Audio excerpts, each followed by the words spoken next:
No coração da noite, quando o mundo repousa sob véus de silêncio, uma batalha secreta se desenrola nas profundezas da mente humana. Uma guerra invisível, onde o destino de quem ascende à riqueza, de quem permanece nas sombras e de quem ousa despertar é selado. Muitos acreditam que a fortuna se conquista do lado de fora. Toda transformação nasce em territórios ocultos, no labirinto dos pensamentos. O que você vive hoje pode ser apenas o eco silencioso daquilo que alimenta em segredo, noite após noite. A mente não é apenas um palco de ideias passageiras. É um portal entre mundos, um laboratório invisível, onde o destino é forjado. O mais sombrio dos segredos? Muitos vivem obedecendo pensamentos que jamais escolheram, prisioneiros de vozes ancestrais. Bem-vindo ao Demiconde.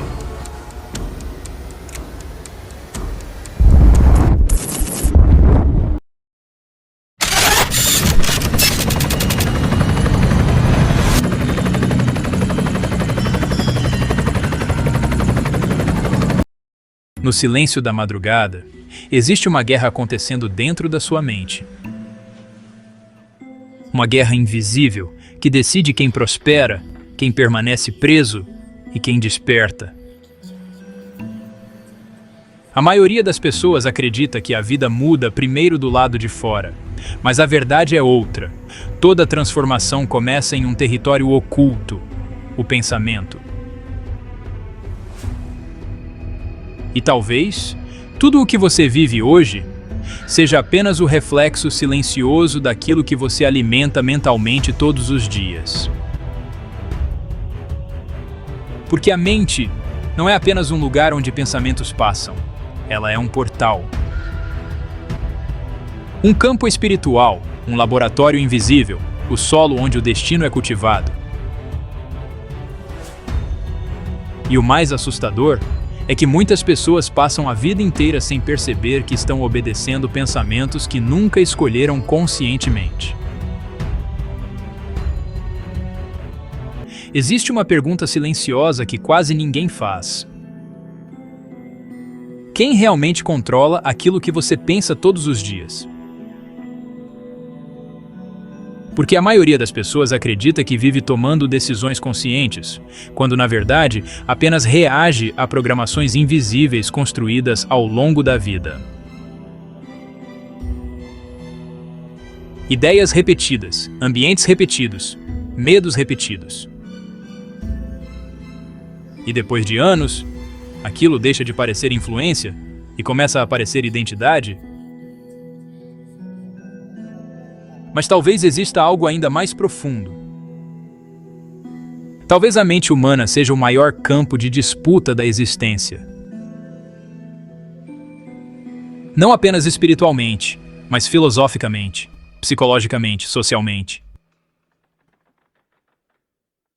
Porque quem controla a narrativa dentro da sua mente, controla a direção da sua vida. E é curioso perceber que textos antigos já falavam disso muito antes da neurociência moderna existir. A Bíblia, por exemplo, quando lida além da superfície religiosa, se torna quase um mapa simbólico sobre consciência humana. Não apenas fé, mas percepção, identidade, disciplina mental.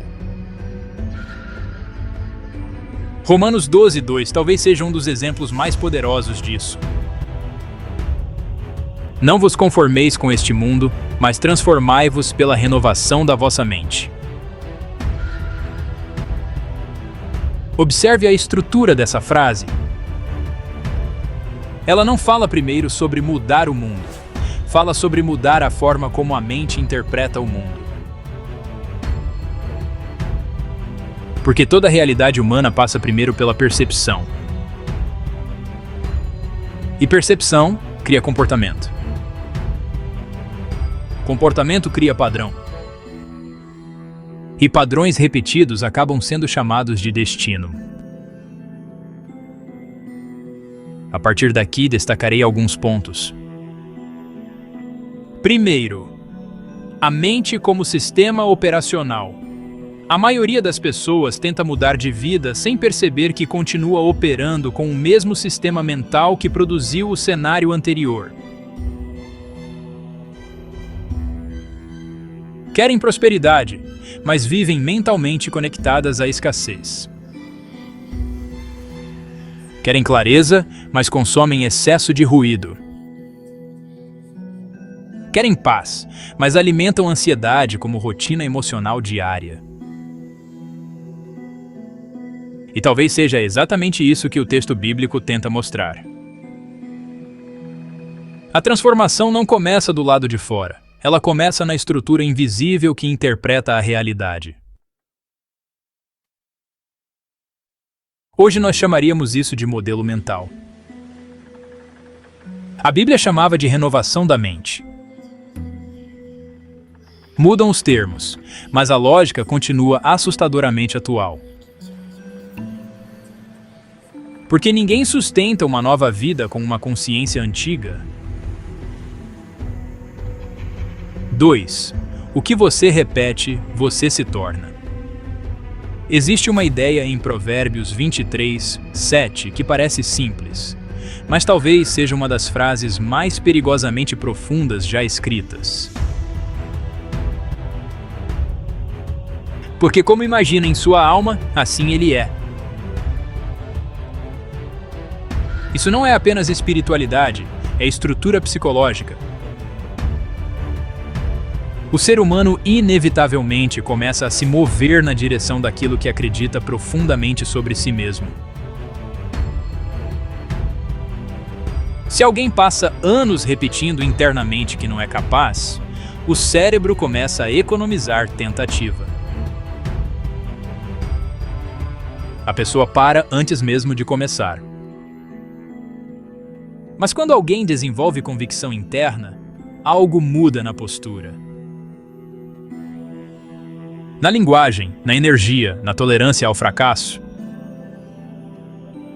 Porque crença altera comportamento. E comportamento repetido altera a realidade.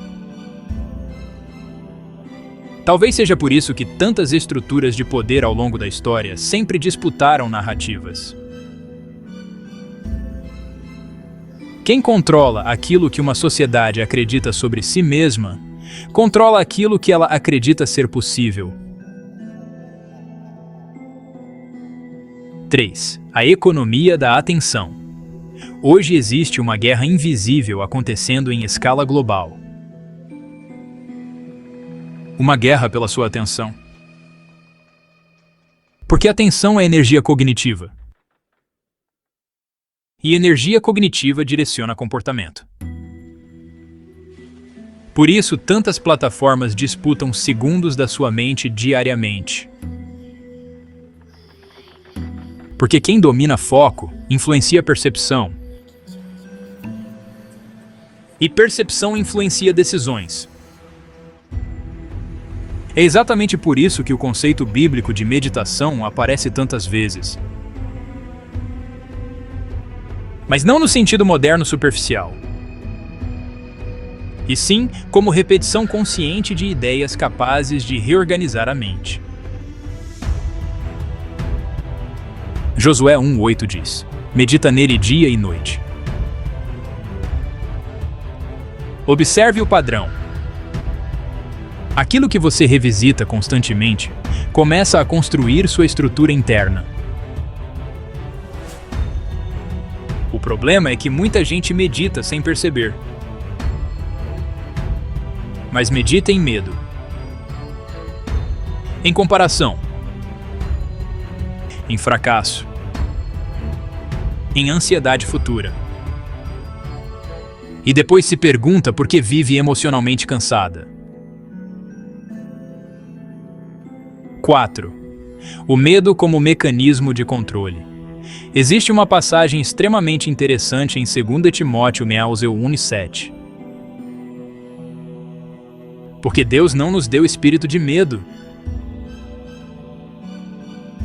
Independentemente da interpretação religiosa, existe aqui uma leitura psicológica poderosa. O medo excessivo reduz a expansão humana. Pessoas dominadas por medo criam menos, questionam menos, tentam menos. O medo é eficiente porque paralisa antes da experiência acontecer. E talvez por isso sociedades inteiras possam ser conduzidas através de narrativas emocionais contínuas. Uma mente assustada busca proteção. Uma mente consciente busca compreensão. E aqui está algo importante. Coragem não significa ausência de medo. Significa agir apesar dele. 5. A mente como filtro da realidade. Isaías 26:3 diz algo extremamente sofisticado quando analisado com profundidade. Tu conservarás em perfeita paz aquele cuja mente está firme. Perceba a lógica. A estabilidade emocional não nasce da ausência de caos. Nasce da capacidade de manter coerência interna enquanto o caos acontece. Isso é maturidade mental. Porque pessoas emocionalmente instáveis transformam qualquer dificuldade em colapso interno. Mas pessoas mentalmente treinadas conseguem atravessar turbulências sem perder direção. E talvez esse seja um dos ativos mais raros do mundo moderno. Uma mente silenciosa em meio ao excesso de estímulo. 6. O que ocupa sua mente? Filipenses 4:8 talvez seja uma das passagens mais subestimadas sobre qualidade mental. Tudo o que é verdadeiro, justo, puro, seja isso o que ocupe o vosso pensamento. Hoje nós sabemos que aquilo que ocupa constantemente a atenção humana altera a percepção emocional. Altera o humor, altera comportamento, altera até a interpretação de realidade. Uma mente exposta continuamente ao caos começa a normalizar caos. Uma mente exposta continuamente à superficialidade perde profundidade.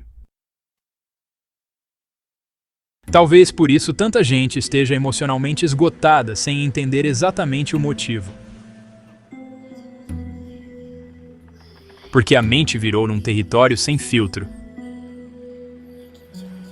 E qualquer coisa passou a entrar. 7. A ideia mais perigosa de todas agora, pense nisso profundamente. E se a verdadeira liberdade não tiver relação apenas com dinheiro, mas com autonomia mental? E se a maior prisão moderna não forem paredes, mas padrões invisíveis de pensamento? Porque alguém pode possuir recursos e ainda assim viver internamente aprisionado pelo medo, validação externa e ansiedade constante. Enquanto outra pessoa, mesmo começando do zero, desenvolve clareza, direção e consciência suficiente para reconstruir a própria vida. Talvez seja exatamente isso que muitos textos antigos tentavam preservar. A ideia de que o ser humano precisa proteger a própria mente como quem protege um território sagrado. Porque tudo começa lá.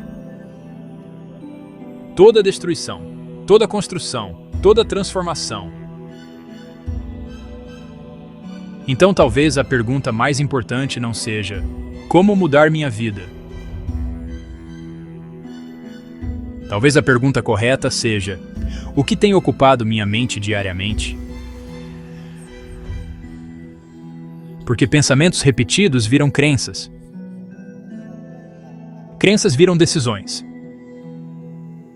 Decisões viram direção. E direção eventualmente vira destino. Se essa reflexão fez sentido para você, escreva nos comentários. Eu preciso proteger minha mente. Curta o vídeo para que essa mensagem alcance mais pessoas tentando recuperar clareza em meio ao excesso de ruído moderno. E se inscreva no Demiconde. Porque aqui, ideias não servem apenas para entreter. Servem para reorganizar percepção. Servem para desenvolver autonomia mental. Servem para ajudar você a pensar além do óbvio. Nos vemos no próximo vídeo. E até lá, observe cuidadosamente aquilo que você permite permanecer dentro da sua mente.